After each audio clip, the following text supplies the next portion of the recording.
Namaste Jeevan, myself Dr. Rohit Kumar Meena, faculty of Assistant Professor Darwin Department, faculty of Ayurveda science Jyoti Vidyapeeth women's university Jaipur. आज का जो हमारा topic है, हम आज पढ़ने वाले हैं गुगलू। जैसे आपने लोकल लैंग्वेज में इसके में सुना होगा, इसको हम गूगल भी बोलते हैं। आपने कहीं देखा होगा कि हम कई जगह जाते हैं तो वहाँ पे एक धुआं वगैरह किया जाता है, तो उसमें वो जो धुआं हम करते हैं, मतलब आपने देखा होगा मंदिर में या फिर किसी भी जगह पे, या फिर कहीं किसी जो आश्रम वगैरह होते हैं वहाँ पे हम एक वो वातावरण को शुद्ध करने के लिए वो गुगलू का एक धुआं करते हैं। वो क्यों किया जाता है?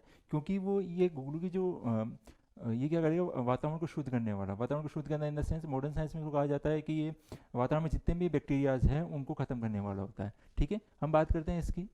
तो गणों की बात करते हैं तो गणों में इसको एलादी गण के अंदर शामिल किया गया है, चरक के अंदर। बोटनिकल नेम बात करते हैं तो बोटनिकल नेम जो गुगलू का है वो है कोमिफोरा पाइटी। ठीक है, फैमिली की बात करें तो फैमिली इसको बर्सिलेसी की फैमिली के अंदर ये प्लांट ये आता है। इंग्लिश नेम में इसको इंडियन बेडेलियम के नाम से जाना जाता है, और क्षेत्रीय नाम इसको गूगल भी कहा जाता है। ठीक है, उसके अलावा इसके बहुत सारे पर्याय हैं जिनको अलग अलग नामों से इसको जाना जाता है। जैसे इसको उल्लूखल कहा गया है, महिषाश कहा गया है, पुर कहा गया है, कौशिक कहा गया है, गुगलू कहा गया है, पलंकश कहा गया है, कुंभ कहा गया है, और कर्ण निर्यास भी इसको बोला गया। उसके अलावा इसको काल निर्यास, मरुदेशीय भी बोला जाता है। मरुदेशीय इसलिए कहा जाता है क्योंकि ये मेनली जो मरु प्रदेश मतलब रेगिस्तानी क्षेत्रों में ये अपने को मिलता है, इसलिए इसका मरुदेशीय नाम पड़ा है। उसके अलावा स्वरूप की बात करते हैं, गुगलू दिखता कैसे? गुगलू की बात करें तो गुगलू का क्या छोटा वृक्ष या गुल्म होता है जो 4 से 6 फीट ऊंचा होता है। ठीक है, यानी जो छोटा वृक्ष होता है इसको शुभ बोलते हैं। इसकी जिसकी ऊंचाई होती है वो 4 से 6 फीट ऊंचा होता है। इसकी शाखाएं क्या होती है?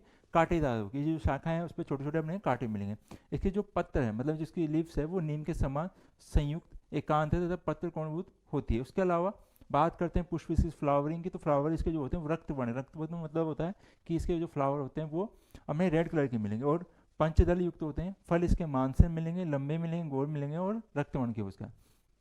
अब इसमें से क्या एक निर्यास निकलता है। ठीक है, निर्यास जो इसका निर्यास निकलता है वो एकदम गाढ़ा होगा, सुगंधित होगा, अनेक वर्ण का होता है। इससे अग्नि में ये क्या करता है, ये निर्यास इसको अग्नि में अगर डाला जाता है तो ये अग्नि में जलता है और धूप में पिघल जाता है, तो गर्म जल में डालने पर दूध के समान हो जाता है जो गुगलू का जो निर्यास होता है। अब गुगलू की मैं आपको एक चीज़ बताना चाहता हूँ, गुगलू की पहचान कैसे की जाए।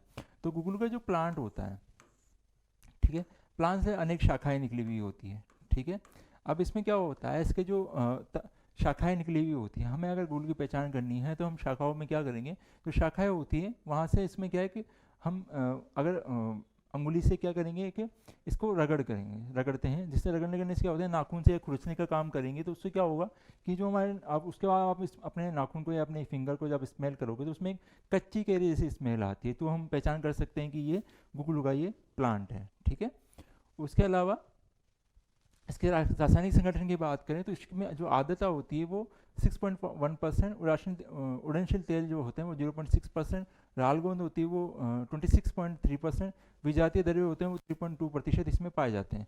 अब बात करते हैं इसके रसपंचक की। रसपंचक जो फार्माकोडायनेमिक्स होती है तो बात करें तो इसका जो रस होता है इसमें तिक्त और कटु रस पाया जाता है। ठीक है, अगर तिक्त और कटु रस किसी चीज़ में होता है तो जो हम रस से ही हम इसके गुण, विपाक और वीर्य की कल्पना कर सकते हैं। जैसे कि अगर इसका तिक्त और कटु रस है तो इसमें जब बात करें तो ये उष्ण वीर्य ही आएगा इसके अंदर। ठीक है, और विपाक की बात करें, जो तिक्त, कटु और कषाय रस वाले जो द्रव्य होते हैं उनका विपाक हमेशा कटु ही मिलेगा हमें। ठीक है, और गुणों की बात करें तो ये क्या करें, वात को बढ़ाने वाले होते हैं, तो ये रुक्ष मिलेंगे, लघु मिलेंगे, रुक्ष मिलेंगे, तीक्ष्ण होंगे, और सूक्ष्म इनकी प्रॉपर्टीज़ होती है। उसके अलावा अब भावप्रकाश जो निघंटु है उसमें भावप्रकाश ने इसकी 5 जातियाँ बताई, यानी इसकी 5 स्पीसीज बताई है। जिसमें पहला बोला गया है इसको महानील, महानील एक स्पीसीज होती है, दूसरी का नाम है कुमुद होता है, तीसरी का पद्म होता है, चौथी का महिषास होता है, और पांचवी जो है उसका कनक होता है। ये 5 जो स्पीसीज है वो भावप्रकाश ने इसकी अपनी संहिता के अंदर, भावप्रकाश संहिता में इसका वर्णन किया है। ठीक है, उसके अलावा अब हमें कैसे पहचान हो कि ये प्रशस्त गुगलू है, कि ये सबसे बेस्ट गुगलू ये है, तो उसकी पहचान के लिए जो प्रशस्त गुगलू होगा वो पिच्छल होगा, स्निग्ध होगा, जल में मिले विलय मतलब जल में घुलने वाला होगा, मिलावट रहित होगा, और तिक्त गुगलू श्रेष्ठ होता है। मतलब ये इसकी प्रशस्त गुगलू की ये पहचान है। उसके अलावा उत्पत्ति स्थान तो भारत के शुष्क व पथरीले स्थानों में हमें गुगलू मिल जाता है। ठीक है, संग्रह काल की बात करें कि इसका कब संग्रह स्टोर किया जाना चाहिए, तो ग्रीष्म ऋतु में वृक्ष से प्रचुर निर्यास निकलता है। जो इसका वृक्ष होता है उससे ग्रीष्म ऋतु में इसका पर्याप्त निर्यास निकलता है। शिशिर व हेमंत ऋतु में वह जमजाएं संग्रह कर लेते हैं, यानी जो शिशिर व हेमंत ऋतु है उसमें इसका संग्रह किया जाता है और एक वृक्ष से कम आधा किलोग्राम से 1 किलोग्राम तक निर्यास निकलता है। नेक्स्ट बात करें हम इसके क्रम और आमयुक्त प्रयोग की, तो क्रम और आमयुक्त प्रयोग की बात करते हैं तो जो गुगुलू होता है वो उत्तम वातशामक होता है, ठीक है। ये वात को क्या करता है, डिक्रीज करने का काम करता है। उसके अलावा ये मेदोहर होता है, ओबेसिटी पेशेंट में भी इसका काफ़ी यूज किया जाता है। उसके अलावा शोथहर मतलब इन्फ्लामेशन के अंदर इसका हम प्रयोग करते हैं। वेदना स्थापन मतलब ये रूप में भी इसका हम प्रयोग करते हैं। और ये कारण वात व्याधियों में जो जितने भी न्यूरोलॉजिकल डिजीज हैं उनमें सब में हम गुगुलू का प्रयोग करते हैं, ठीक है। उसके अलावा इसको उत्तम संहिताओं में उत्तम रसायन बोला गया है। जंतुगन का मतलब होता है कि ये क्या होता है, एंटी बैक्टीरियल, ठीक है। और कोई एंटी बैक्टीरियल प्रोटीन अस्थियों में सूजन, अगर अस्थियों में किसी प्रकार की सूजन है, चोट के बाद होने वाले दर्द और टूटी हुई अस्थियों को जोड़ने, अस्थि फ्रैक्चर्स के अंदर भी और रक्त के जमाव को दूर करने में भी इसका उपयोग लाभकारी होता है, क्योंकि इसका जो वीर्य होता है वो उष्ण वीर्य बताया गया है। उसके अलावा अश्मरी मतलब किसी में स्टोन की प्रॉब्लम है या मूत्र कच्च यानी मूत्र त्यागने में कठिनाई हो रखी है, तो गुलगुले का सेवन लाभदायक होता है। उसके अलावा कोलेस्ट्रॉल में सुधार में ये कोलेस्ट्रॉल और ट्राइग्लिसराइड को भी कम करता है। दूसरा कि शुक्र का नाश, स्थौल्य में पुराण गुगुलू का सेवन, अगर किसी का शुक्र का नाश हो गया है, स्पर्म काउंट कम हो गया है, स्थौल्य है 50% है, तो उसमें पुराण गुगुलू का सेवन कराना चाहिए। उसके अलावा अग्निमंद है, किसी की भूकंप लगती है, विबंध है, ठीक है, कॉन्स्टिपेशन है, यकृत रोगों में, लिवर डिजीज में भी इसका उपयोगी होता है। उसके अलावा हृदय रोगों में भी इसका प्रयोग हम करते हैं। इसके अलावा नया गुगुलू स्निग्ध होने के कारण बल्य होता है और पुराण गुगुलू रुक्ष होने के कारण लेखन होता है। जो हम किसी भी नए गुगुलू निर्यास का प्रयोग करेंगे तो क्या करता है कि वो स्निग्ध होता है, स्निग्ध होने के कारण उसका प्रयोग हम वो बल को देने वाला होता है। और जो पुराण गुगुलू होता है वह रुक्ष होने के कारण लेखन क्रम में, यानी जो ओबेसिटी पेशेंट है उनमें इसका प्रयोग करते हैं। उसके अलावा नोट, गुगुलू के सेवन करते समय मध्य, तीक्ष्ण और अम्ल पदार्थों का सेवन नहीं कराना चाहिए। उसके अलावा विशेष योग की बात करें तो इसके विशेष योग में जैसे योगराज गुगुलू है, केशोर गुगुलू है, ठीक है।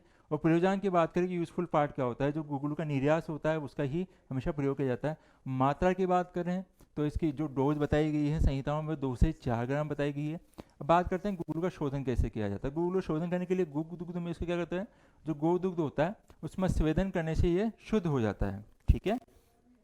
नेक्स्ट है कि अति सेवन जन्य उपचार, कि अगर गुगुलू का हम अधिक करेंगे तो क्या साइड इफेक्ट हो सकते हैं, तो उससे हमें क्लेबे, इम्पोटेंसी, मूर्छा, यकृत और फुसफुस के हमें उत्पन्न हो सकते हैं। उसके अलावा लास्ट में भावप्रकाश संहिता भावप्रकाश निघंटू में इसका एक प्रशस्ति बताई गई है गुगुलू की, कि गुगुलू कषाय होता है, कटु इसका विपाक होता है, रुक्ष होता है, लघु होता है ये गुगुलू।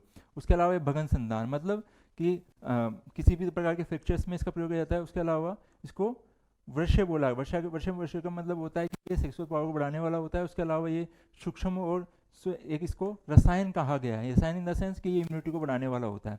उसके अलावा इसको दीपन बोला गया है कि अग्नि को बढ़ाने वाला होता है, जिससे हमारी डाइजेस्टिव पावर अच्छी होती है। उसके अलावा इसको पिछल बल्ले कहा गया है कि स्ट्रेंथ को बढ़ाने वाला होता है। और कफ वात वर्ण अपच, यानी इसका प्रयोग हम कफ और वात रोगों में, वर्ण मतलब जितने भी वाउंड्स होते हैं उनके अंदर, और अपची रोग में इसका बहुत प्रयोग किया जाता है, ठीक है। ये हमारा गुगुलू था। Thank you.